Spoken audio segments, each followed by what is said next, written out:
নরক থেকে উঠে আসা শক্তিশালী মেয়েটি প্রবেশ করে প্রাচীন যুগের এক মানসিক ভারসাম্যহীন মেয়ের দেহে এবং একাধিক ভূতের সমস্যার সমাধান করে মেয়েটিকে তার মুক্তি লাভ করতে পারবে সেই নিয়ে মজার একটা হিস্টোরিক্যাল ড্রামা আজকে শেয়ার করব। তাহলে চলো শুরু করা যাক।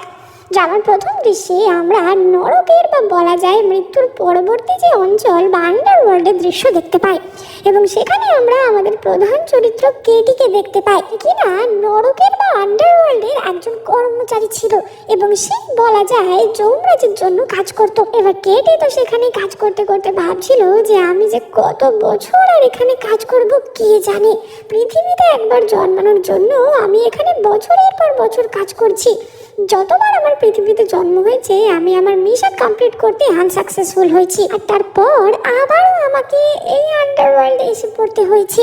এবার এই সব কথা কেটি যখন ভাবছিল তখনই সেখানে যমরাজ হাজির হয় এবং যমরাজ বলে ওঠে যে কেটি, তোমাকে আমি আবারও একবার পৃথিবীতে যাওয়ার সুযোগ করে দেব, কিন্তু সেখানে গিয়ে তোমাকে তোমার মিশন কমপ্লিট করতে হবে।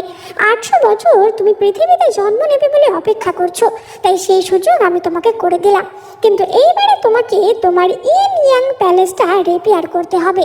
সেটা যদি তুমি করতে পারো তাহলেই তুমি সেখানে পার্মানেন্টলি থাকতে পারবে, মানে মনুষ্য জীবনটা তুমি পার্মানেন্টলি লাভ করতে পারবে। তা না হলে তোমাকে আবারও মরে গিয়ে ফিরে আসতে হবে এই আন্ডারওয়ার্ল্ডের দুনিয়ায়। এবার সঙ্গে সঙ্গে কেটি তো টাইম ট্রাভেল করে পৌঁছে যায় প্রাচীন যুগে এবং আমরা দেখতে পাই যে কেটি একটা মানসিক ভারসাম্যহীন মেয়ে কেটির দেহে চলে গেছিল, যে ছিল মার্কুইস লুয়ের মেয়ে। এবং আমরা দেখতে পাই যে কেটিকে দুজন তার হাত ধরাধরি করে নিয়ে যাচ্ছিল এবং সেই দুজন হচ্ছে একজন কেটির সৎ মা আইভি এবং অপরজন তার সৎ বোন এলেনা। এবার তারা দুজন মা বেটিতে আলোচনা করছিল যে কেটি কি মরেই গেল নাকি, মাঠটা কি একটু বেশি জোরে হয়ে গেছে। যাই হোক না কেন, কিছুক্ষণের মধ্যেই তৃতীয় রাজকুমার বিয়ে ক্যান্সেল করার জন্য এখানে আসছে।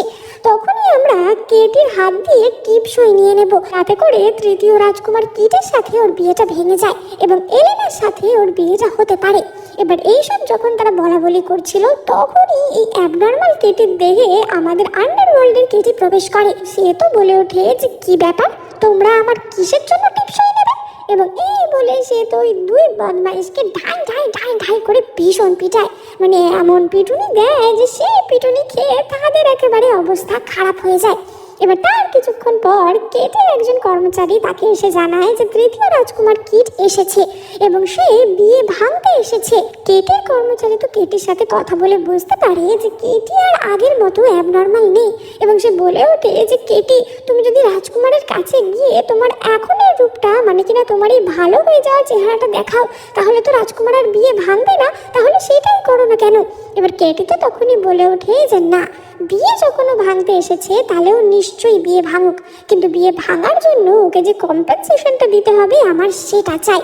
এবার কেটি যখন রাজকুমারের সাথে দেখা করার জন্য যাচ্ছিল সে হঠাৎই বাড়ির মধ্যে একটা আত্মা দেখতে পায়, একটা মেয়ের আত্মা। সেই অতৃপ্ত আত্মাটি কোনো কারণে কেটিদের বাড়িতে ঘুরে বেড়াচ্ছিল। এবার তখনের জন্য কেটি তো তাকে অতটা পাত্তা দেয় না এবং কেটি তৃতীয় রাজকুমার কিটের সাথে দেখা করার জন্য আসে। আমরা দেখতে পাই যে কিট তো তখন এলেনার সাথে কথা বলছিল এবং কিট এলেনাকে বলে যে ইস এলেনা, তোমার এই অবস্থা ওই বদমাইশ মেয়ে কেটি করেছে, আমি ওকে ছাড়বো না, তোমার এই সুন্দর মুখটার ও কি অবস্থা করেছে। এবার কেটি তো তখনই এসে বলে যে তুমি তো আমার সাথে বিয়ে ভাঙতেই চাও, তাহলে ঠিক আছে, আমার তাতে কোনো অসুবিধা নেই, কিন্তু তার বদলে তোমায় আমায় 10,000 স্বর্ণমুদ্রা দিতে হবে। তুমি যদি সেটা করতে পারো তাহলে আমি বিয়ে ভাঙতে রাজি আছি। এবার এলেনা তো বলে ওঠে যে সত্যি কেটি, তুমি এত টাকার লোভী, এটার জন্য তুমি আবার টাকা চাইছো। এবং কেটি তো তখনই বলে ওঠে যে কেন, রাজকুমারের কাছে কি এইটুকু টাকাও নেই?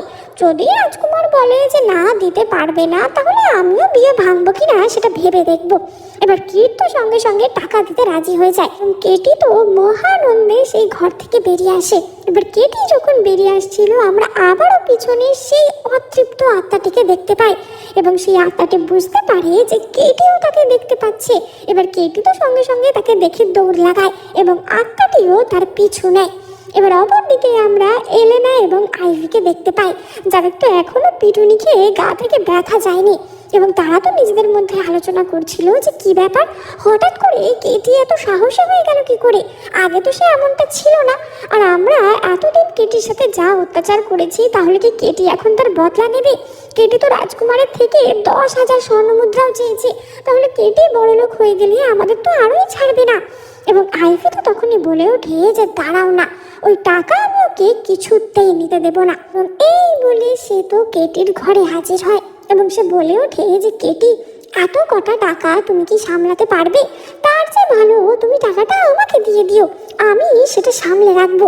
এবার কেটি তো তখনই তাদের যে কন্ট্রাক্ট পেপারটা ছিল, মানে তার সাথে রাজকুমারের যে কন্ট্রাক্ট পেপারটা ছিল, সেটা দেখিয়ে বলে ওঠে যে এখানে স্পষ্ট লেখা আছে যে টাকাটা আমি পাবো, তারপরেও তোমার এই টাকার ওপর বেশি লোভ করা উচিত হবে না, দরকার হলে তুমি ভালো করে কাছ থেকে দেখে নাও। এবার আইভি তো সঙ্গে সঙ্গে সেই কন্ট্রাক্ট পেপারটা নিয়ে সেটা ছিঁড়ে ফেলার চেষ্টা করছিল এবং কেটি তো তখনই বলে ওঠে যে এটার আমি 3টে কপি করিয়ে রেখেছি, সুতরাং এটা ছিঁড়ে ফেললেও আমার কোনো ক্ষতি হবে না। আইভি তো বুঝতে পারে যে এরম করে কেটির সাথে সে পারবে না এবং সে তো তখনই বলে ওঠে যে ঠিক আছে, কিন্তু টাকাটা পেলে তুমি বরং আমার কাছে রেখো, তোমার যখন যতটা দরকার হবে তুমি আমার থেকে নিয়ে নেবে, যতই হোক তুমি বয়সে ছোট, তুমি কি করে টাকাটা সামলাতে পারবে?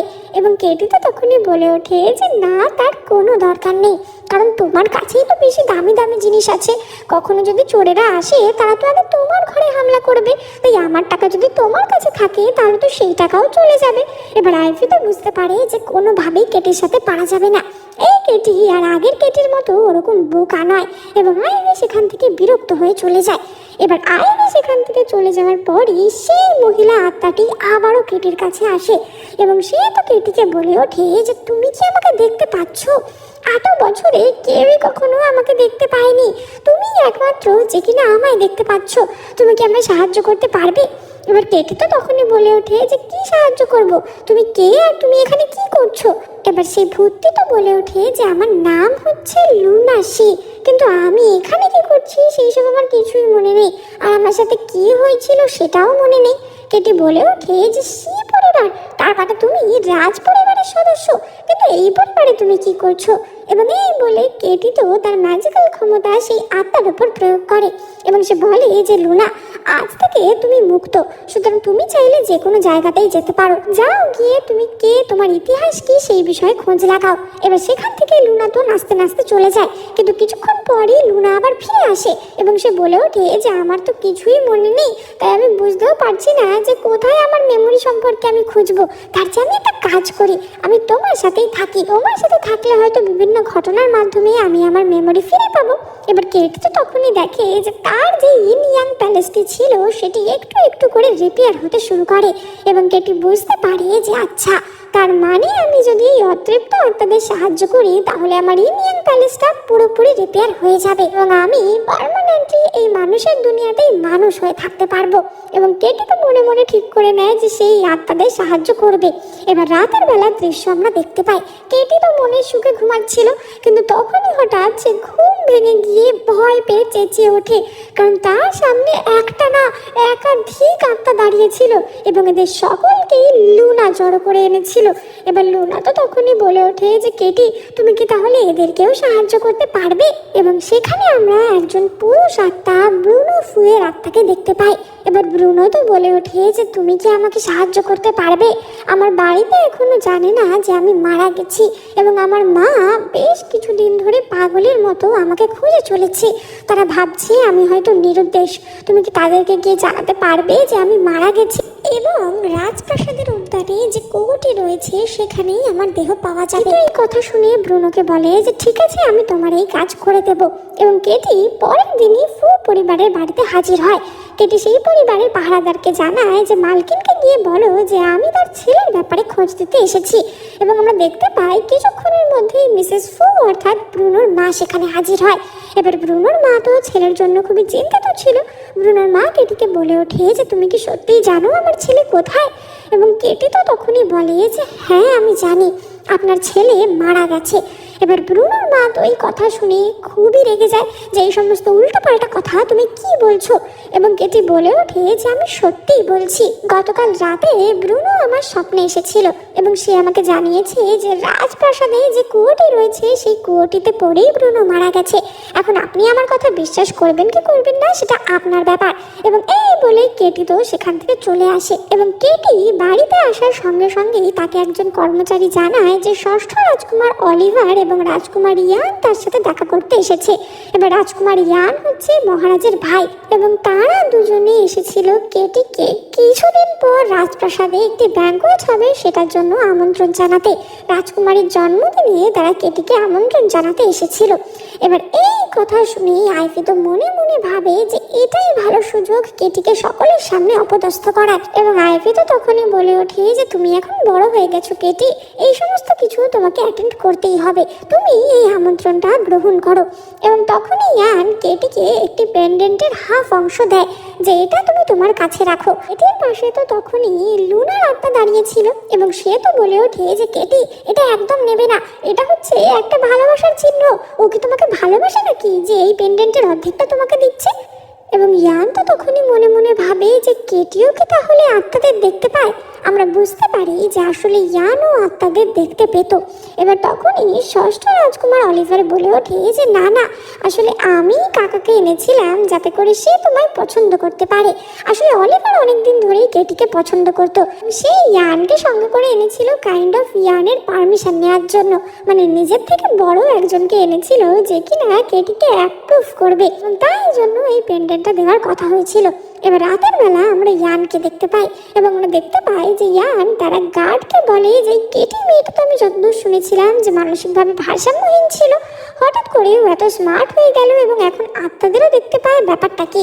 তুমি খোঁজ লাগাও যে গত 10 বছরে ওর সাথে কি কি হয়েছে। এবার আমরা তার পরের দিন রাজকুমারীর ব্যাঙ্কোয়েটের দৃশ্য দেখতে পাই এবং সেখানে আমরা দেখতে পাই যে সমস্ত অভিজাত মহিলারা জড়ো হয়েছিল, যাদের মধ্যে ওই ব্রুনো ফুইয়ের মাও ছিল। এবার তারা তো আলোচনা করে ওঠে যে কেটি তুমি এখানে আবার এসে গেছো, তোমার সাহস হয় কি করে যে তুমি আমার ছেলেকে এইভাবে অপমান করেছিলে। এবার এই সূত্র ধরেই কেটির সৎ মা আইভি এবং তার সৎ বোন এলেনা কেটিকে নানাভাবে অপদস্থ করতে থাকে। এবার ততক্ষণে সেখানে ইয়ান আর অলিভার চলে আসে। এবার অলিভার তো ছুটতে ছুটতে এসে বলে যে আমি এখনই এখানে কেটির গলা শুনছিলাম, তোমরা সবাই কি নিয়ে আলোচনা করছো এখানে। এবং তখনই এলেনা বলে ওঠে যে রাজকুমার আসলে কেটি ব্রুনোর মৃত্যুর কথা বলে ওর মায়ের মনে ভীষণ দুঃখ দিচ্ছিল, তাই জন্য আমরা ব্রুনোর মায়ের কাছে ক্ষমা চাইছি। এই ধরনের অসভ্যতা তো করা উচিত না, তাই না? আদেও ব্রুনোর কি হয়েছে কেউই জানে না, এরকম করে কারোর মৃত্যুর কথা বলা অত্যন্ত অন্যায়। এবার অলিভার তো তখনই বলে ওঠে যে কেটি যখন বলেছে নিশ্চয়ই কিছু কারণ রয়েছে, তোমরা ওর কাছে সেটা কেন জানতে চাইছো না। এবার ব্রুনোর মা তো তখনই বলে ওঠে যে রাজকুমার আপনি একজন যথেষ্ট সম্মানীয় ব্যক্তি, যেখানে আমার ছেলের জীবন মরণের প্রশ্ন, সেখানে এই ধরনের ইয়ার্কি আমি কখনোই সহ্য করব না। এবার ইয়ান তো তখনই বলে ওঠে যে কেটি সত্যি বলছে না মিথ্যে সেটা তো আমরা পরীক্ষা করলেই বুঝতে পারবো। এবং সে তো তখনই তার কিছু লোককে পাঠিয়ে দেয় রাজপ্রাসাদের পিছন দিকের কুয়োটা চেক করার জন্য যে সেখানে ব্রুনোর বডি পাওয়া যায় কিনা। ওদিকে এলেনা তো বলে ওঠে যে কেটি তুমি কি করে এতটা শিওর হচ্ছ যে ব্রুনো এখানেই মারা গেছে। এবার কেটি তো তখনই বলে ওঠে যে যখন ব্রুনো মারা গেছিল তখন একটা সাদা পোশাক পরেছিল যেটাই কিনা গোল্ডেন জরির বর্ডার ছিল এবং কোমরের কাজটা নট দেওয়া ছিল, কি তাই তো?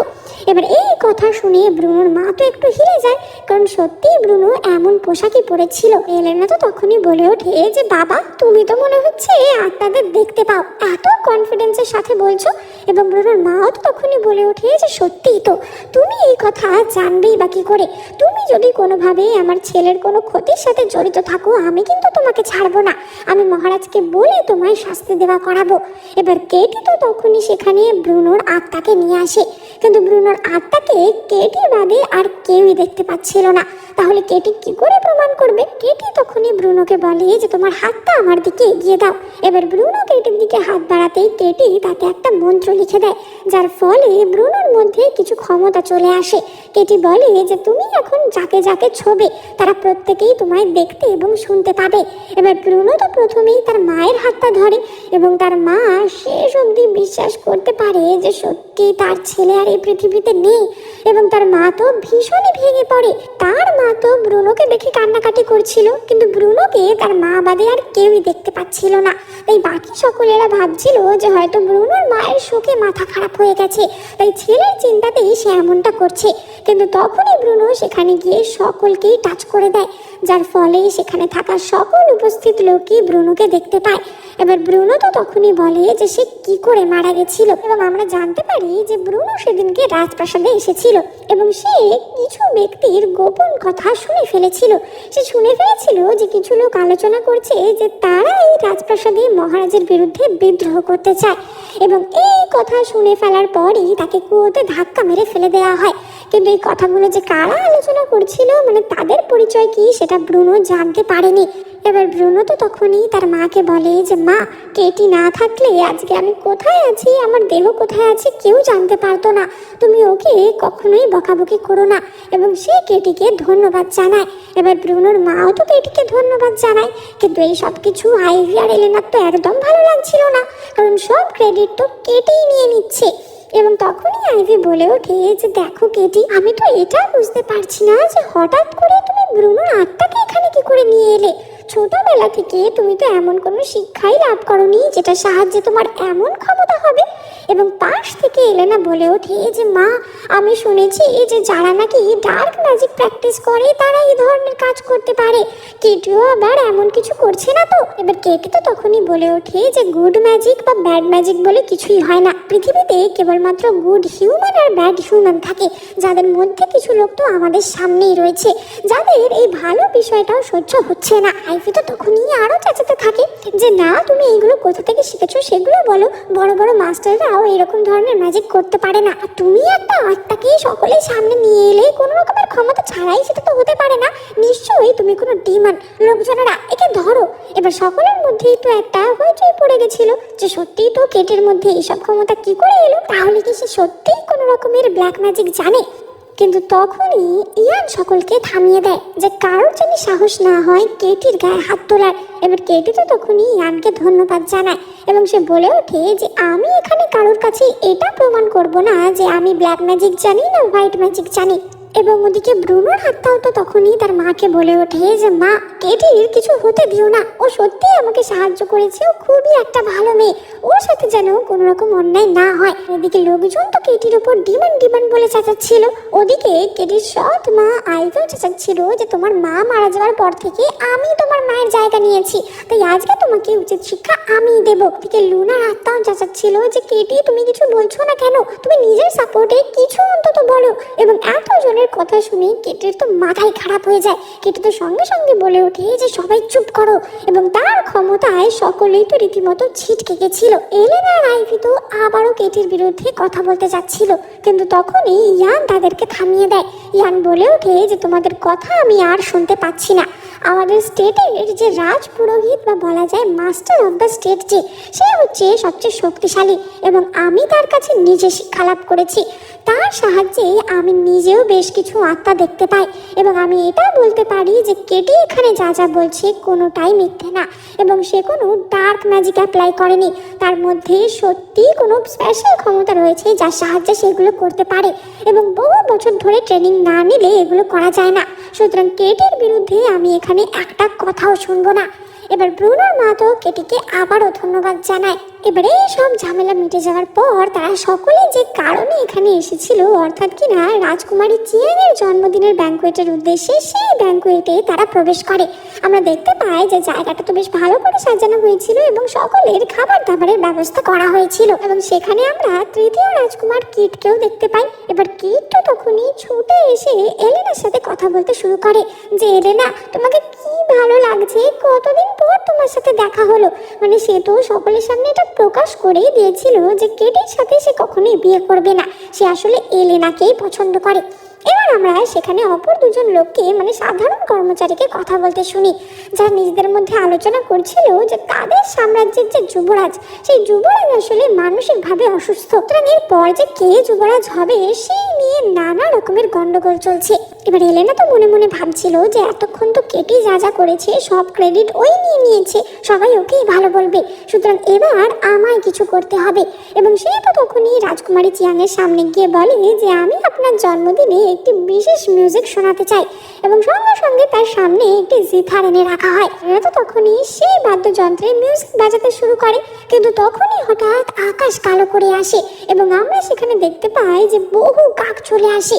এবং এই কাকগুলো কোনো সাধারণ কাক ছিল না, এই কাকগুলো এসে সরাসরি সেই পার্টিতে উপস্থিত থাকা সকলের ওপর হামলা করতে থাকে। এবার রাজকুমার কিট তো সেই কাক তাড়ানোর জন্য খুব ছটফট করছিল, সে তো রীতিমতো তরোয়াল দিয়ে কাক তাড়ানোর চেষ্টা করছিল, কিন্তু সে করতে গিয়ে তরোয়ালটা রাজকুমার কিটেরই পুরো সঙ্গে এসে লাগে এবং তার অবস্থা তো খারাপ হয়ে যায়। এবার কেটি তো সঙ্গে সঙ্গে তার ক্ষমতার সাহায্যে কাকগুলোকে স্থির করে দেয় এবং সে ওই মিউজিক্যাল বাদ্যযন্ত্রটি দেখে যে এটার মধ্যে কিছু গন্ডগোল রয়েছে, এবং কেটি বাদ্যযন্ত্রটি পরীক্ষা করে বুঝতে পারে যে এই বাদ্যযন্ত্রটির ওপরে কিছু একটা ব্ল্যাক ম্যাজিক করা হয়েছে। এবার কেটি তো সঙ্গে সঙ্গে ইয়ানকে বলে যে ইয়ান, এটা ঠিক করার জন্য আমি তোমাকে বিশেষ একটা সুর বলে দিচ্ছি, সেই সুরে তুমি এটা বাজাও। এবার ইয়ান তো সেই ম্যাজিক্যাল সুর বাজাতে শুরু করে এবং আমরা দেখতে পাই যে কেটি তার এক্সোরসিজমের পোশাক পরে নেয় এবং সে একটি বিশেষ ডান্সের সাহায্যে এক্সোরসিজম করে এবং কিছুক্ষণের মধ্যেই আকাশ পরিষ্কার হয়ে যায় এবং সবকিছু আগের মতো স্বাভাবিক হয়ে যায়। এবার এই দৃশ্য দেখে রাজকুমারী চিয়াং তো মনে মনে ভাবে যে বাহ, কেটির মধ্যে তো দেখছি সত্যি বিশেষ কিছু ক্ষমতা রয়েছে, মাকে এই কথাটা জানাতে হবে। মানে মা বলতে এখানে রানীমার কথাই বোঝাচ্ছিল। এদিকে তো এই সমস্ত লোকের বিপদ কেটে যায়, কিন্তু অপরদিকে তৃতীয় রাজকুমার কিটের অবস্থা কিন্তু একদমই খারাপ ছিল, মানে সে তো বলা যায় একদমই নপুংসক হয়ে গেছিল। এবার রাজ্যের নিয়ম অনুযায়ী কখনোই এমন একজন যে কিনা নপুংসক বা যে কিনা বংশ বিস্তার করতে পারবে না, সে তো কখনোই রাজা হতে পারে না। তাই তার এই অবস্থা দেখে এলেনাও তাকে রীতিমতো ছেড়ে চলে যায়। কিট তাকে জিজ্ঞাসা করে যে এলেনা, এতদিন ধরে আমাদের মধ্যে ভালোবাসার সম্পর্ক, আশা করি তুমি আমাকে এই সময় ছেড়ে যাবে না। কিন্তু এলেনা তো তার মায়ের সাথে মুখ ঘুরিয়ে সেখান থেকে চলে যায় এবং কেটের তো এলেনার ওপর প্রচন্ড রাগ হয়। এবার কেটি তো লুনার সাথে এই বিষয়ে কথা বলছিল যে আজকে যে ঘটনাগুলি ঘটেছে সেটা কখনোই কোনো রকমের কাকতালীয় ঘটনা হতে পারে না, নিশ্চয়ই এর পিছনে কিছু একটা কারণ তো রয়েছে। এবং তখনই তারা সেখানে অপর একজন মহিলার আত্মা দেখতে পায়, যার নাম ছিল মায়া। এবার মায়া তো কেটির কাছে সাহায্য চায় এবং সে কেটিকে জানায় যে আমার মেয়ে যাকে বিয়ে করতে চাইছে সেই আমাকে হত্যা করেছে, তুমি দয়া করে আমার মেয়েকে গিয়ে সেই খবরটা দাও। এবার কেটি তো বলে ওঠে যে আমি তোমার মেয়েকে বললেই তো সে আর বিশ্বাস করবে না, তোমার কাছে কি কোনো প্রমাণ আছে? এবং মায়া তখনই একটি কোড ওয়ার্ডে কিছু কথা লিখে দেয়, যেটা কিনা কেবলমাত্র সে আর তার মেয়েই বুঝতে পারতো, এবং সে এই চিঠিটা তার মেয়েকে দিতে বলে। চিঠিতে মায়া একটা চিহ্ন এঁকে দিয়েছিল, যে চিহ্নটা সে ওই ছেলেটার বাড়িতে দেখেছিল এবং এই চিহ্নটার সাথে কিছু একটা রহস্য জড়িয়েছিল সেটা সে বুঝতে পেরেছিল, তাই চিঠিতে সে ওই চিহ্নটা মেনশন করে দেয়। এবার কেটি তো এইসব নিয়ে ভাবছিল যে এটা কিসের চিহ্ন হতে পারে, এবং তখনই তাকে তার সৎ মা এবং বোন ডেকে পাঠায়। এবার আইভি তো বলে ওঠে যে কেটি, তোমার সাথেই তো প্রথমে তৃতীয় রাজকুমার কিটের বিয়ের কথা ছিল, তাহলে আমি এখন বলছি তুমি রাজকুমারকেই বিয়ে করো, আশা করি এতে তোমার কোনো সমস্যা হবে না, তুমি রাজকুমারকে বিয়েও করতে পারবে আর সুখেও থাকবে। মানে ইচ্ছা করে এলেনা আর আইভি এখন শয়তানি করছিল যাতে করে কেটিকে ওই নপুংসক রাজকুমারকে বিয়ে করতে হয়। এবার কেটি তো সঙ্গে সঙ্গে তার সৎ বোনের গায়ে জল ছিটিয়ে দেয় যে তোমাদের সাহস হয় কি করে, তোমরা প্রথমেই নিজেরাই আমার বিয়ে ভাঙলে, আর এখন যখন ওর অবস্থা এরকম তোমরা আবারও আমাকে বিয়ে করতে বলছো। এবার এলেনা তো তখনই কেটির উপর ঝাঁপিয়ে পড়তে যাচ্ছিল যে তুমি সবসময় আমার সাথে এরকম করবে, আমিও আজকে বদলা নেব। কিন্তু কেটি তখনই তার ক্ষমতার সাহায্যে তাকে ধাক্কা মেরে সরিয়ে দেয়। কেটি বলে ওঠে যে আমি আর আগের মতো বোকা নই, তাই আমার এইভাবে ফায়দা নেওয়া যাবে না। এবার কেটি তো আবারও তার ঘরে চলে আসে এবং তখনই সেখানে আমরা লুনার আত্মাকে দেখতে পাই। এবার লুনার আত্মা তো তখনই বলে ওঠে যে কেটি, তোমার ওই চিঠিটা মানে কিনা মায়া যে চিঠিটা দিয়েছে সেটা আমাকে দাও, আমি এটা ইয়ানকে দেখাই। ইয়ান নিশ্চয়ই বলতে পারবে যে এটা কিসের চিহ্ন, কারণ ও এইসব ব্যাপারে জানে। এবার আসলে যে লুনার আত্মাটি ছিল সে ছিল ইয়ানেরই আন্টি, মানে সে তো আসলে রয়্যাল পরিবারেরই একজন সদস্য ছিল এবং অল্প বয়সে মারা যাওয়ার পর সে এতদিন আত্মা হয়েছিল। আর আত্মার তো বয়স বাড়ে না, সম্পর্কে সে ইয়ানের আন্টি ছিল। এবার সে তো ইয়ানের সাথে দেখা করে এবং ইয়ানও যেহেতু আত্মা দেখতে পেত তাই সেও লুনার সব কথাই শুনতে পায়। ইয়ান এই চিহ্ন দেখে জানায় যে এটা তাদের আগে যে সাম্রাজ্য ছিল, অর্থাৎ যে বংশ রাজা ছিল সেই বংশের চিহ্ন। কিন্তু যখন সেই বংশকে সরিয়ে ইয়ানরা রাজা হয়েছে তারা তো এই বংশের সকলকেই খতম করে দিয়েছে, তাহলে এই চিহ্ন আবারও কোথা থেকে আসবে? ইয়ান তো তখনই লুনাকে জিজ্ঞাসা করে যে কিন্তু কেটি এইসব কেন করছে, ও আত্মাদের সাহায্য কেনই বা করছে, আর ও এইসব নিয়ে এত ইন্টারেস্টেড কেন? এবার এইসব বিষয়ে লুনার আত্মা তো অত ভালো করে জানতো না এবং সে বলে ওঠে যে আমি ঠিক জানি না, ও আত্মাদের সাহায্য করে কিছু একটা রিপেয়ার করার চেষ্টা করছে। কিন্তু আমার মনে হয় কি জানো, আমি এতদিন ওই বাড়িতে যে কেটিকে দেখেছি এই কেটি সেটা নয়, এটা অন্য কেটি। ইয়ান বলে ওঠে যে মানে তুমি বলতে চাইছো এখন যে কেটিটা রয়েছে সেটা অন্য কেউ? এবং লুনার আত্মা তো বলে ওঠে যে হ্যাঁ এটা তো অন্য কেউ, সেই বিষয়ে আমি শিওর। এবং পরের দিন ইয়ান কেটির সাথে দেখা করতে আসে, মানে সহজ ভাষায় বলা যায় কেটির আসল পরিচয় জানতে আসে। এবার ইয়ান তো কেটিকে নিজের গাড়িতে তুলে জিজ্ঞাসা করে যে তুমি কে? কেটি স্বাভাবিকভাবে বলে যে কেন, আমি জেনারেলের মেয়ে কেটি। এবং ইয়ান বলে ওঠে যে তুমি আর যাকে বোকা বানাও আমাকে বোকা বানাতে পারবে না, আমি জানি যে তুমি ওই কেটি নও। কেটি বলে যে তাহলে তুমি বলো আমি কে? এবার এই সব কথা তারা যখন বলছিল তখনই হঠাৎই তাদের গাড়ির সামনে কিছু লোক আসে এবং তারা কেটি আর ইয়ানের উপর হামলা করে দেয়। এবার ইয়ান তো সঙ্গে সঙ্গে তলোয়ার নিয়ে বেরিয়ে পড়ে এবং সেই লোকগুলোর সাথে যুদ্ধ করতে শুরু করে। ওদিকে কেটি তো ঘোড়া গাড়ি থেকে বেরিয়ে এসে দেখে যে বাইরে একদম ম্যাসাকার অবস্থা এবং সে তো তখনই তার ক্ষমতার ব্যবহারে একবারেই সবগুলো লোককে অজ্ঞান করে দেয়, মানে তার অঙ্গুলি হেলনেই বলতে গেলে 1 ডজন লোক সেখানে অজ্ঞান হয়ে যায়। এবং এই দৃশ্য দেখে ইয়ান তো সত্যিই চমকে যায়, সে বুঝতে পারে যে কেটি কোনো সাধারণ মেয়ে না। ইয়ান জানতো যে কেটির কিছু বিশেষ ক্ষমতা আছে, কিন্তু সে যে এতটা শক্তিশালী সেটা কিন্তু ইয়ান তখনও গেস করেনি। এবার কেটি তো তখনই তাদের একজনকে জিজ্ঞাসা করে যে বলো তোমাদের কে পাঠিয়েছে, এবং সেই লোকটি তো বলতে অস্বীকার করে এবং সে তার মুখে থাকা একটি বিশেষ ট্যাবলেট খেয়ে নিজেকে সেখানে খতম করে দেয়, মানে তারা আসলে আত্মঘাতী হামলাকারী ছিল। এবার কেটি তো তখনই তার ক্ষমতার সাহায্যে লোকটিকে আবারও বাঁচিয়ে তোলে। লোকটি অবাক হয়ে যায় যে আমি আবার বেঁচে উঠলাম কি করে, এবং কেটি তার গলা টিপে ধরে বলে যে সত্যি করে বলো তোমাকে কে পাঠিয়েছে, না হলে আবারও কিন্তু তোমাকে আমি নরকে পাঠাবো।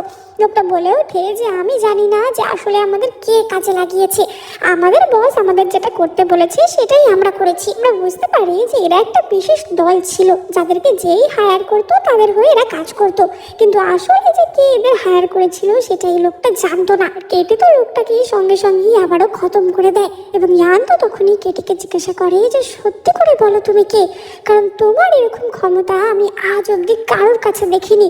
তুমি কি কোনো গডেস? নিশ্চয়ই তুমি কোনো গডেসই হবে, তা না হলে এমন ক্ষমতা কার কাছে থাকবে? এবার কেটি তো তখনই তার সামনে দিয়ে চলে গিয়ে আবার ঘোড়ার গাড়িতে উঠে যায় এবং তখনই ইয়ানের তার বাবার বলা কিছু কথা মনে পড়ে যায়।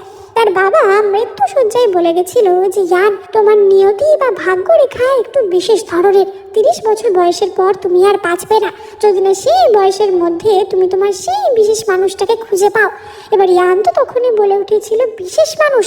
তার বাবা বলেছিল যে হ্যাঁ, যা কিনা তোমার ডেস্টিনিতে রয়েছে, যে তোমার জন্যই ডেস্টিন্ড।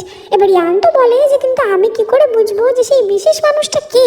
এবং তখন তার বাবা বলেছিল যে এই শিলমোহরটা তাকে দেবে, এই পেন্ডেন্টটা যদি তার হাতে পড়ে চকচক করে ওঠে বা জল জল করে ওঠে তাহলেই তুমি বুঝতে পারবে যে এটাই হচ্ছে তোমার সেই বিশেষ মানুষ, এবং এই মানুষটাকে তুমি যদি 30 বছর বয়সের আগে খুঁজে পাও তাহলেই তুমি 30-এর পর বাঁচবে। আর এই কথা মনে পড়তেই ইয়ান তো সঙ্গে সঙ্গে সেই পেন্ডেন্টটা বার করে কেটির হাতে দেয় এবং কেটি সেটা হাতে ধরতেই সেটা জল জল করে ওঠে। ইয়ান বুঝতে পারে যে তার বাবা যে কথাটা বলেছিল সেটা সত্যি এবং কেটি হচ্ছে তার সেই বিশেষ মানুষ বা তার ডেস্টিনির সেই মেয়ে যাকে পেলে ইয়ান নিজেকে বাঁচাতে পারবে। এবার ইয়ান তো তখনই বলে ওঠে যে কেটি আমি জানি যে তুমি এখানে একটা মিশনে এসেছো, সেই মিশনে আমি তোমাকে সাহায্য করতে পারি। আমি তোমার ইন ইয়াং প্যালেসটার ক্র্যাকগুলো বোঝাতে বলা যায় সেটা রিপেয়ার করতে সাহায্য করতে পারি। আমি জানি যে তুমি আত্মাদের সাহায্য করলে তুমি তোমার প্যালেসটাকে ঠিক করতে পারবে। কেটি তো তখনই তার ক্ষমতার সাহায্যে ওই ইন ইয়াং প্যালেসটা দেখায় এবং সেখানে ইয়ান দেখতে পায় নানা রকমের ফাটল রয়েছে, যেটা পুরোপুরি সেরে গেলেই কেবলমাত্র কেটি এই মনুষ্য জীবনে থাকতে পারবে এবং সেটা সারানোর জন্য কেটিকে নানা রকমের মিশন কমপ্লিট করতে হবে।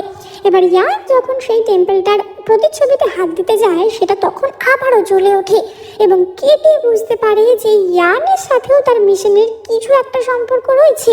তাহলে কি এই ছেলেটাই তার মিশনের শেষ অধ্যায়? তাহলে কি এই ছেলেটাকে সরাতে পারলে বা পরলোকে পাঠাতে পারলেই কেটি নিজেকে মনুষ্যরূপে এখানে রাখতে পারবে? এবার এইসব ভাবতে ভাবতেই তারা তো ডেজির বাড়িতে পৌঁছে যায়। ডেজি হচ্ছে সেই মায়া বলে আত্মাটির মেয়ে। ডেজি তো বলে ওঠে যে কিন্তু তোমরা কি ব্যাপারে আমার সাথে দেখা করতে এসেছো? এবং কেটি বলে যে তোমার মায়ের ব্যাপারে। তোমার মা মারা গেছে, তার শেষ বার্তাটি আমার কাছে রেখে গেছে। এবার এই কথা শুনে ডেজি তো খুবই চমকে ওঠে যে না, আমার মা মারা যায়নি। আমি যাকে ভালোবাসি আমার মা তাদের বাড়িতেই গেছে আমার বিয়ের ব্যাপারে কথা বলতে। এবার কেটি তো তখনই ওই মায়ার যে শেষ লেখা চিঠিটা ছিল সেটা ডেজিকে দেয় এবং ডেজি সেটা দেখে বুঝতে পারে যে এটা তার মায়ের সিক্রেট কোডে তাকে লিখে গেছে এবং ডেজি বুঝতে পারে যে তার ভালোবাসার মানুষের পরিবারেই তার মাকে হত্যা করেছে। ডেজি তো তখনই বলে ওঠে যে তার যে প্রেমিকটি ছিল সে হচ্ছে এই সাম্রাজ্যের বর্তমানে যে বংশ আর কি রাজ করছে তার আগের সাম্রাজ্যের সন্তান এবং তার সাথে কখনোই ডেজি সম্পর্ক করুক এটা তার মা চায়নি। তার মা তাই জন্যই তাদের সাথে কথা বলতে গেছিল এবং সেখানেই তার মাকে হত্যা করা হয়। এবার ডেজি তো তখনই বলে ওঠে যে কেটি, তুমি কি আমাকে আমার মায়ের হয়ে বদলা নিতে সাহায্য করবে? ডেজি বলে ওঠে যে জীবন্ত মানুষের ব্যাপারে আমি তো কোনো সাহায্য করতে পারবো না। আগের রাজবংশের যারা জীবিত আছে তাদের ব্যাপারটা বর্তমান রাজবংশই সামলাবে, সুতরাং তুমি রাজকুমার ইয়ানের কাছে সাহায্য চাইতে পারো। এবং ডেজি তো তখনই রাজকুমার ইয়ানের থেকে সাহায্য চায়। এবার আমরা দেখতে পাই যে মায়ের আত্মাকে সাহায্য করার ফলে কেটির যে ইয়ান ইয়াং প্যালেস ছিল সেটা সমস্ত ক্র্যাকই বলতে গেলে রিপেয়ার হয়ে গেছিল। এবার মাত্র একটা ক্র্যাকই বাকি ছিল এবং কেটি তো মনে মনে ভাবছিল যে একমাত্র ইয়ানকে পরলোকে পাঠাতে পারলেই তার মিশন কমপ্লিট হবে, সুতরাং তাকে সবসময় ইয়ানের সাথে সাথে থাকতে হবে। এবার কেটি তো তার বাড়িতে তখন চলে এসেছিল এবং আমরা জানতে পারি যে আগের দিন সে যে ওই রাজকুমারীর জন্মদিনে ওইভাবে সাহায্য করেছিল তাই জন্য রাজকুমারী কেটির জন্য কিছু উপহার পাঠিয়েছিল, প্রায় 10,000 স্বর্ণ মুদ্রা পাঠিয়েছিল, কিন্তু সেটা তার সৎ মা এবং সৎ বোন নিয়ে নিয়েছিল। এবার এই খবর শুনে কেটি তো সঙ্গে সঙ্গে সেখানে ছুটে যায় যে আমার জিনিস আমি তো ফেরত নেবই, আমি সুদ সমেত ফেরত নেব। কেটি তার ক্ষমতার সাহায্যে সঙ্গে সঙ্গে সেই সব স্বর্ণ মুদ্রা গায়েব করে দেয়। মেলেনা আর আইভি তো প্রচন্ড ভয় পেয়ে যায় যে কেটি এটা কি করে করলো। কেটি তো রেগে মেগে আশেপাশে যা জিনিসপত্র ছিল সবই ভাঙতে শুরু করে দেয়। আইভি কিছু বলতে এলে এলেনা তো তার ক্ষমতার সাহায্যে তাকে ঠাস ঠাস করে চড় মারে। এবার আমরা রাতের বেলা দৃশ্য দেখতে পাই। রাতের বেলা কেটির বাবা ফিরে আসে এবং তার সৎ মাই তার বাবাকে চিঠি লিখে আর্মি থেকে ফিরিয়ে এনেছিল। এবার কেটির বাবা আসার সঙ্গে সঙ্গে আইভি তো প্রচন্ড ন্যাকা কান্না শুরু করে যে কেটি এত টাকা উপহার পেয়েছে তারপরেও আমাদের কিছুই দেয় না, ও তো আমাকে মা বলে মনেই করে না এবং সে তো কেটির বাবার কাছে নানা রকমের নালিশ করছিল। এবার কেটির বাবা তো সঙ্গে সঙ্গে কেটিকে চড় মারতে যায়, কিন্তু কেটি তার ক্ষমতার সাহায্যে তার বাবার হাত সেখানেই আটকে দেয়। কেটি বলে ওঠে যে আমি যে দোষটা করিনি সেটার শাস্তি তো আমি কখনোই নেব না এবং তখনই সেখানে ইয়ানও চলে আসে। এবার ইয়ানও তো কেটির বাবার বিরুদ্ধেই কথা বলে যে আপনি কখনোই এমনটা করতে পারেন না এবং আমরা দেখতে পাই যে কেটির বাবা তো কেটির ওপর খুবই রেগে গেছিল এবং কেটি তখনই বলে যে আমি এই বাড়ি ছেড়ে চলে যেতে চাই, আমি তোমার সাথে কোনো সম্পর্কই রাখতে চাই না।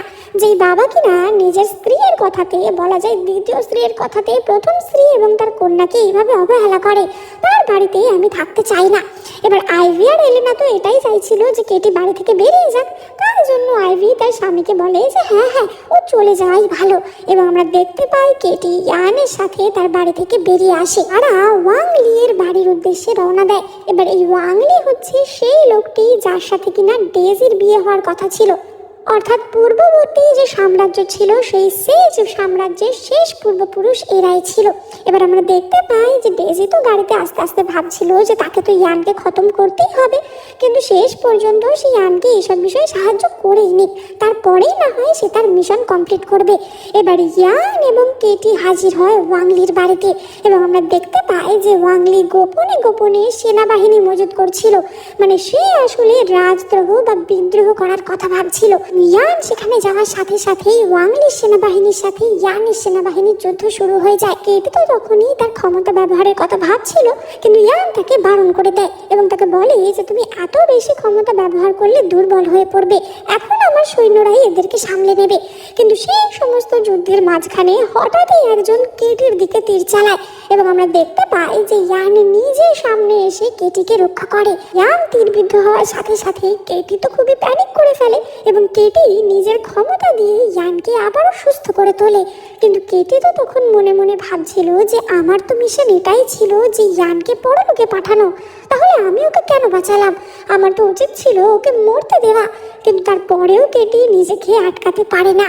এবার এই জায়গায় সবার সাথে লুনার আত্মাও এসেছিল এবং এখানে আসার সাথে সাথেই মানে এইসব ঘটনা ঘটার সাথে সাথেই হঠাৎই লুনার মাথা প্রচন্ড ব্যথা করতে শুরু করে। কেটি আর ইয়ান তো তাকে জিজ্ঞাসা করে যে তোমার কি কিছু মনে পড়েছে, যে তুমি কিভাবে মারা গেছিলে বা তোমার সাথে কি হয়েছিল? এবং লুনা তো তখনই বলে ওঠে যে আমার মনে পড়েছে যে আমাকে কে মেরেছিল। আমাকে মেরেছিল এই সাম্রাজ্যের মহারানী, অর্থাৎ বর্তমান মহারাজার স্ত্রী। এবার কেটি তো বুঝতে পারে না যে কিন্তু কেন মহারানী কেন লুনাকে মারবে। লুনা বলে ওঠে যে আসলে আমি মহারানীকে কিছু কথা বলতে শুনে ফেলেছিলাম।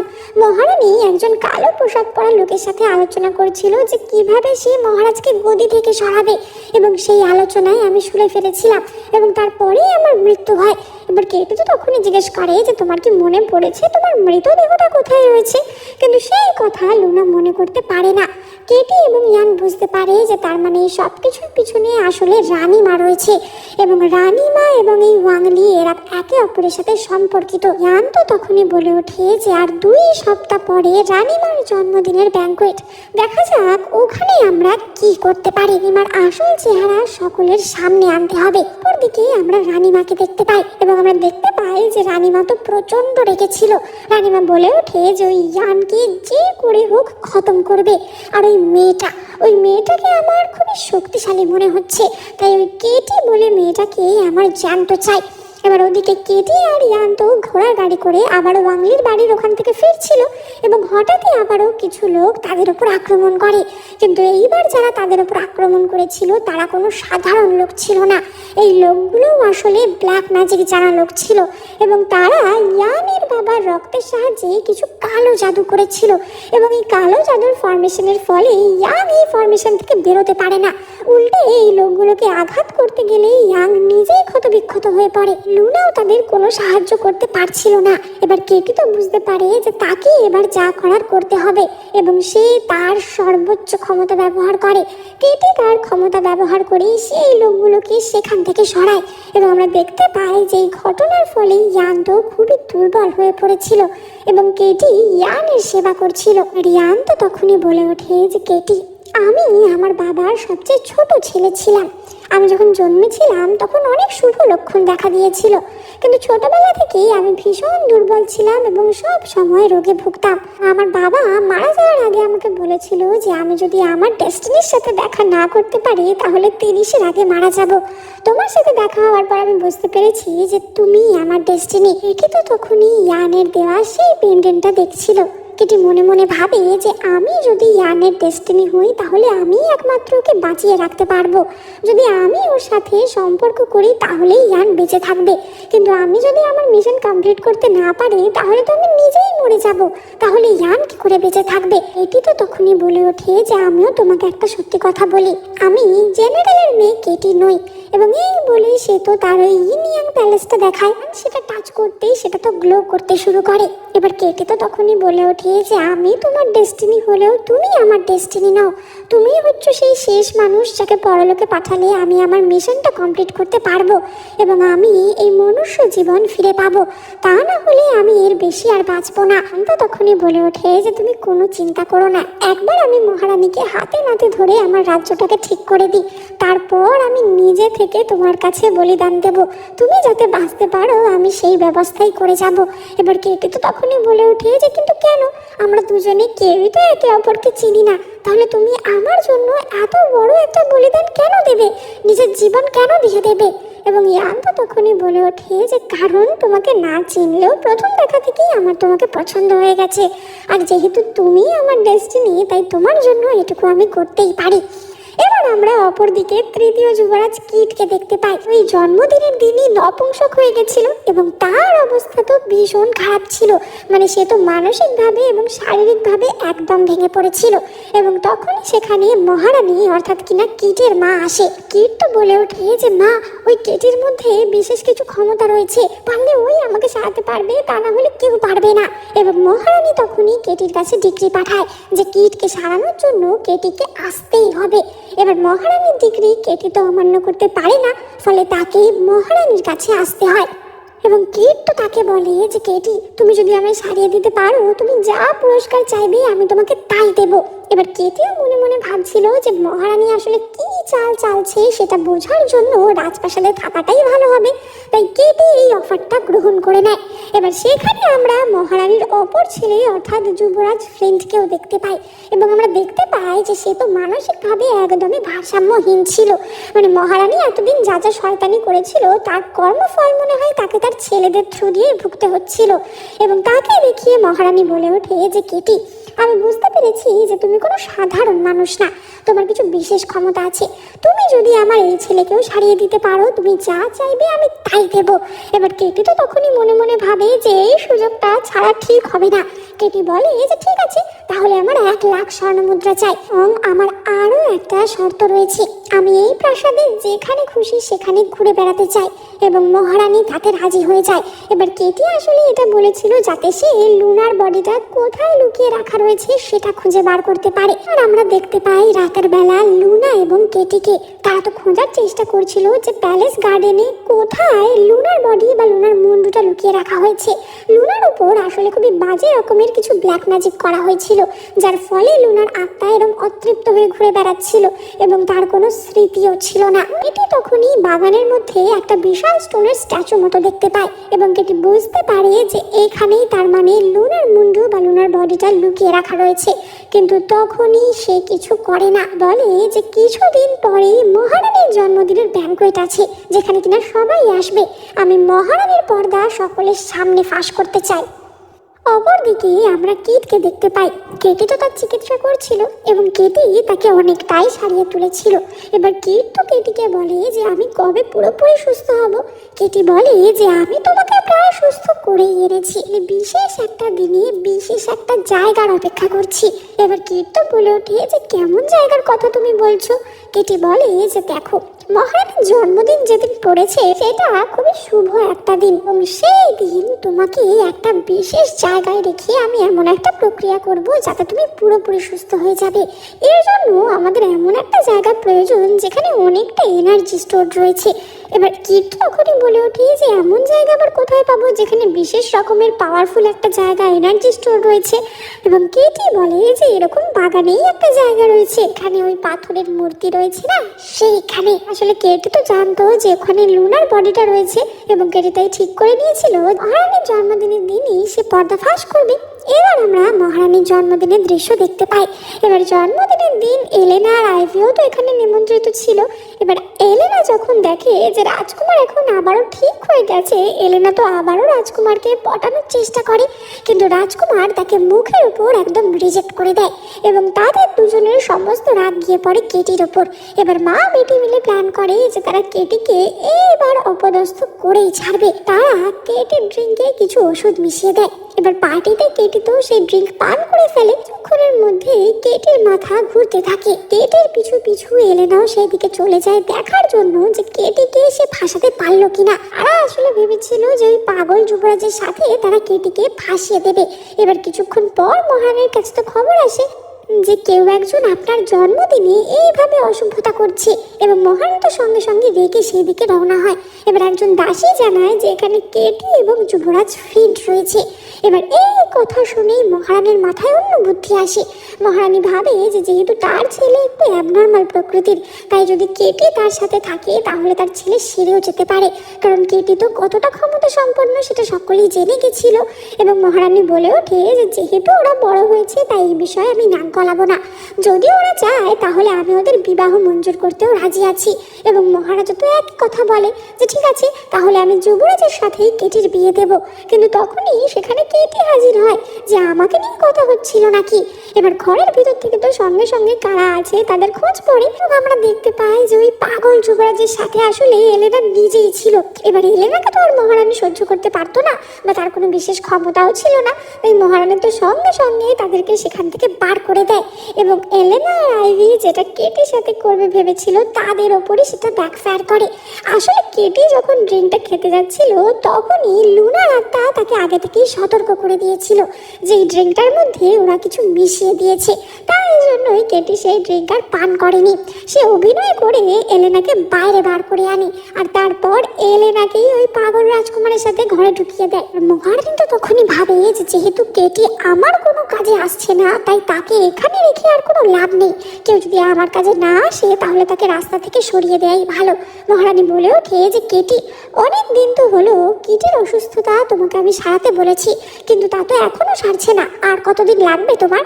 কেটি বলে যে মহারানী চিন্তা করবেন না, আজকেই আমি তার সমস্ত অসুখ সারিয়ে দেব, সকলে আমার সাথে আসুন। এবং এই বলে কেটি সকলকে বাগানে নিয়ে যায়। সকলকে সেই পাথরের খণ্ডটা দেখিয়ে বলে যে এটা হচ্ছে একটা বিশেষ জায়গা, এখানে একটা গর্ত খুঁড়তে হবে এবং সেই গর্তের মধ্যে কীটকে আধা দিন শুয়ে থাকতে হবে, তাহলে কীট একদম ঠিক হয়ে যাবে। মহারানী তো জানতো যে সে কি কুকীর্তি করেছে আর এই জায়গাটা খুঁড়লে কি বেরোবে, তাই মহারানী বলতে শুরু করে যে এসব আবার কি ধরনের চিকিৎসা পদ্ধতি, এরম করে কেউ কখনো সারে নাকি, এসব আমি অ্যালাউ করব না।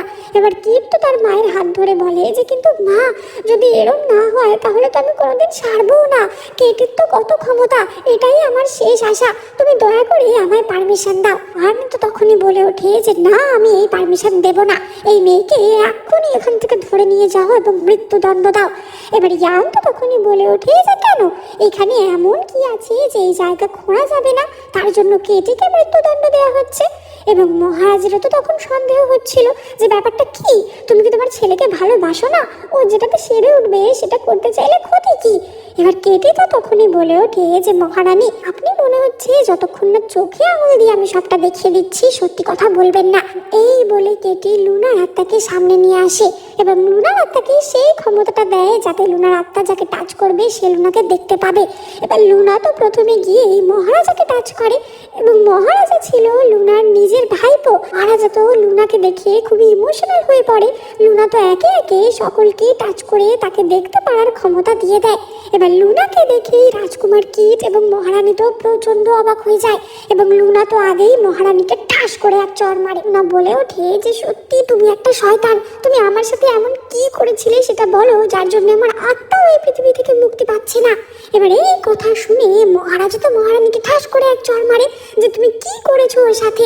মহারানী বলে ওঠে যে আমার রাজকুমার এরকম মাথার সমস্যা বলে তুমিও তো তাকে ইগনোর করেছো, তখন তো আমি কিছু করিনি, আর এখন তুমি আমাকে দোষ দিচ্ছ, আমি তোমার পরিবারের নাম রাখিনি। বলে শুনে নাও, আমি হচ্ছি শ্বেত সাম্রাজ্যের একজন রাজকুমারী, তোমরা আমার বংশকে সরিয়ে এখানে মহারাজা হয়েছিলে না, এখন আমি তোমাদের ধ্বংস করব। এবং এই বলে মহারানী তো খুব হা হা করে হাসছিল, কিন্তু তখনই মহারানীর সমস্ত চুল হঠাৎই সাদা হয়ে যায়।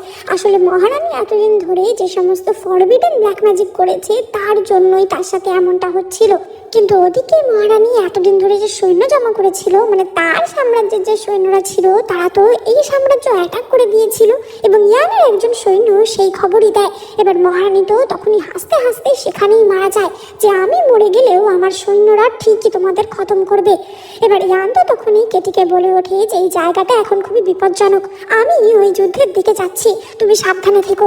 এবার কেটি তো তখনই বলে যে কিন্তু আমি কখনোই তোমাকে এই বিপদের মধ্যে একা ফেলতে পারি না।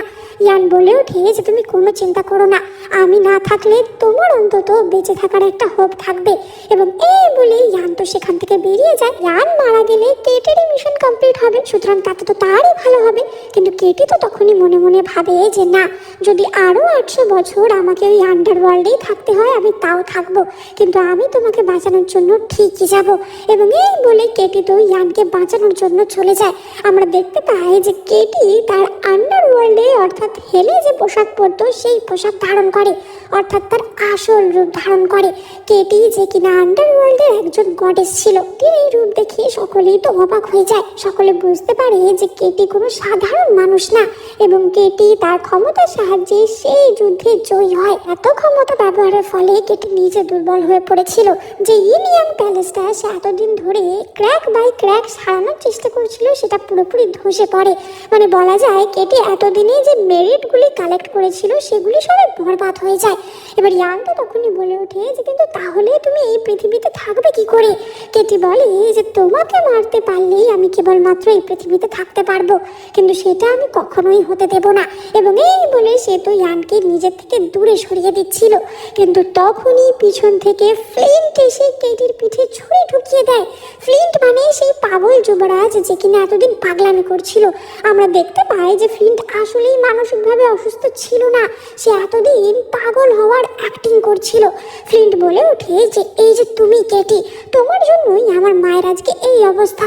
এতদিন ধরে আমরা যে প্ল্যান করেছিলাম সেই প্ল্যানটা সাকসেসফুল হতেই যাচ্ছিল, কিন্তু তোমার জন্য সেই প্ল্যানটা পুরোপুরি নষ্ট হয়ে গেল। এবার ফ্লিন্টের বাবা মানে মহারাজ তো বলে ওঠে যে ফ্লিন্ট তোমাকে যুবরাজ বানিয়েছি, তুমি তোমার বাবার সাথে এমনটা করতে পারো না। এবং ফ্লিন্ট তো তখনই বলে যে কি বাবা, তোমার সাথে বিয়ের আগে থেকেই আমার মায়ের সাথে অন্য একজনের সম্পর্ক ছিল, তুমি আমার বাবাই না।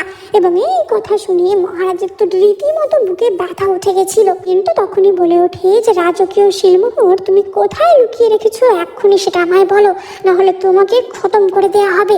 মহারাজ বলে ওঠে যে আমি মরে গেলেও তোমাকে সেটা বলবো না, তোমার মতো একটা লোককে আমি কখনোই রাজা হতে দেব না। ফ্লিন্টের লোকেরা তো সঙ্গে সঙ্গে মহারাজকে সেখানে হত্যা করে। ফ্লিন্ট তো তখনই ইয়ানকে জিজ্ঞাসা করে যে তুমি বলো কোথায় রয়েছে সেই শিলমোহর। এবং আমরা দেখতে পাই যে ইয়ানের সাথে ফ্লিন্টের তলোয়ার বাজি শুরু হয়ে যায়। তো ফ্লিন্ট যখনই ইয়ানের দিকে তলোয়ার চালাতে যাচ্ছিল তার মাঝখানে কেটি চলে আসে এবং তলোয়ারটা কেটিকে এফোর ওফর করে দেয়। এবার মারা যাওয়ার ফলে কেটির মধ্যে যে সমস্ত মানুষের গুণগুলি ছিল সেগুলো সবই মিলিয়ে যায় এবং কেটি সম্পূর্ণরূপে তার আসল ফর্মে অর্থাৎ তার গডেস ফর্মে চলে যায়। ফলে কেটি সুপার পাওয়ারফুল হয়ে যায় এবং কেটি তার ক্ষমতার সাহায্যে ফ্লিন্টের সমস্ত লোকদেরই সেখানে ঘায়েল করে দেয়। কিন্তু বলে ওঠে যে তুমি কে, তোমার এত ক্ষমতা কি করে হলো? এবং কেটি তো তখনই তার ক্ষমতার সাহায্যে ফ্লিন্টকে বসিয়ে দেয় যে আমার সাথে যখন কথা বলবে নীল ডাউন হয়ে কথা বলবে। কেটি তো তখনই সেখান থেকে ফ্লিন্ট এবং তার শয়তানি মাকে সোজা নরকে পাঠায় এবং কেটি নিজেও আন্ডারওয়ার্ল্ডে চলে যায়। এবার ইয়ান তো বলতে থাকে যে কিন্তু কেটি তুমি যেও না, আমি তোমাকে ছাড়া কি করব? এবং কেটি বলে যে আমি আবারও আমার মিশন কমপ্লিট করতে পারিনি, সুতরাং 800 বছর পর আমি হয়তো আবার ফিরে আসব। এবং এই বলে কেটি আবারও হেলে তার ডিউটিতে লেগে পড়ে। এবার আমরা 30 বছর পরের দৃশ্য দেখতে পাই এবং আমরা দেখতে পাই যে ইয়ান মারা যাওয়ার পর আন্ডারওয়ার্ল্ড অর্থাৎ নরকে হাজির হয় এবং তার সাথে সেখানে কেটির দেখা হয়। এবার কেটি তো বলে ওঠে যে এত তাড়াতাড়ি 30 বছর কেটেও গেল। ইয়ান বলে যে হ্যাঁ কেটি, আমি এখানে তোমার জন্যই এসেছি, তুমি বিশ্বাস করো এই বছরে আমি তোমার কথা ভুলতে পারিনি, আর আমি অন্য কাউকে বিয়েও করিনি। কিন্তু এইসব বলে কোনো লাভ ছিল না, কারণ কেটি হচ্ছে আন্ডারওয়ার্ল্ডের একজন গডেসের সমান। সেখানে ইয়ান মৃত্যুর পর সেখানে পৌঁছেছে, সুতরাং সেখানে তাদের সম্পর্কের কোনো সম্ভাবনাই ছিল না। ফলে কেটি ইয়ানকে আফটার লাইফে পাঠিয়ে দেয়। এবার আমরা 800 বছর পরের দৃশ্য দেখতে পাই এবং আমরা দেখতে পাই যে কেটির শাস্তি আবারও শেষ হয় এবং আবারও লর্ড ইয়ামা অর্থাৎ কিনা যমরাজ কেটির সামনে আসে এবং যমরাজ বলে যে কেটি 800 বছর শেষ হয়েছে, সুতরাং তোমাকে আবারও পৃথিবীতে পাঠানো হবে, কিন্তু এইবার আর অন্য কোনো মিশন না, এইবার তোমাকে একটা লাভ মিশন দেওয়া হয়েছে। ইয়ান 800 বছর ধরে তোমার জন্য এই পৃথিবীতেই ঘুরপাক খাচ্ছে, মানে প্রতি জন্মেই সে শুধু কেটির কথাই ভেবে চলেছে, সুতরাং এই জন্মে কেটি সুযোগ পাবে ইয়ানের সাথে প্রেম করার, তাদের সম্পর্কটাকে ফুলফিল করার, কমপ্লিট করার। এবং এই কথা শুনে কেটি তো খুবই খুশি হয়। সুতরাং আশা করা যাচ্ছে যে পরের বার কেটি তার লাভ মিশন কমপ্লিট করতে পারবে এবং এভাবেই এখানে আমাদের ড্রামা শেষ হয়। তো তোমাদের এই ড্রামাটা কেমন লাগলো অবশ্যই কমেন্ট করে জানিও, আর ভালো লাগলে এক্ষুনি লাইক, কমেন্ট, শেয়ার আর সাবস্ক্রাইব করে দিও। এই চ্যানেলে আমি তোমাদের জন্য অনেক চাইনিজ ড্রামা এক্সপ্লেন করে থাকি, তাই তোমরা কিন্তু চটপট সাবস্ক্রাইব করে এক্ষুনি নোটিফিকেশন বাটনে ক্লিক করে দিও। দেখা হবে পরের ভিডিওতে।